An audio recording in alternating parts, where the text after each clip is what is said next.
ఇక ఉమ్మడి ఖమ్మం జిల్లాలో పెట్రోల్ డీజిల్ కొరత పీక్ స్టేజ్కు చేరింది. కొత్తగూడెం ఇల్లందులోని పెట్రోల్ బంకుల్లో ఏకంగా నో స్టాక్ బోర్డులు కనిపిస్తున్నాయి. స్టాక్ లేకపోవడంతో యజమానులు బంకుల్ని మూసేశారు. పెట్రోల్ బంకుల మూసివేతతో వాహనదారులు ఇబ్బందులు పడుతున్నారు. 4 రోజులుగా పెట్రోల్ డీజిల్ దొరక్క అవస్థలు పడుతున్నామని వాహనదారులు ఆవేదన వ్యక్తం చేస్తున్నారు.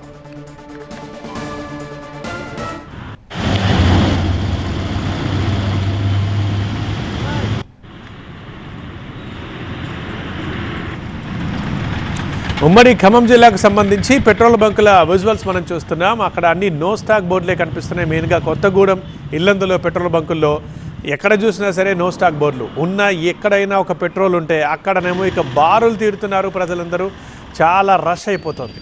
స్టాక్ లేకపోవడంతో యజమానులు పూర్తిగా బంకుల్ని మూసేశారు. ఇంకా మరి బంకులు మూసేశారు, ఎక్కడికి వెళ్ళినా నో స్టాక్ బోర్డులు కనిపిస్తుంటే ఎంత ఆందోళనగా ఉంటుంది. ఇక మనందరికీ తెలుసు, అది అర్థం చేసుకోవచ్చు వాళ్ళ పరిస్థితి. ఆ ఇబ్బందులు పడుతున్నారు ప్రస్తుతం ఇల్లందు కొత్తగూడెంలో నుండే ప్రజలందరూ.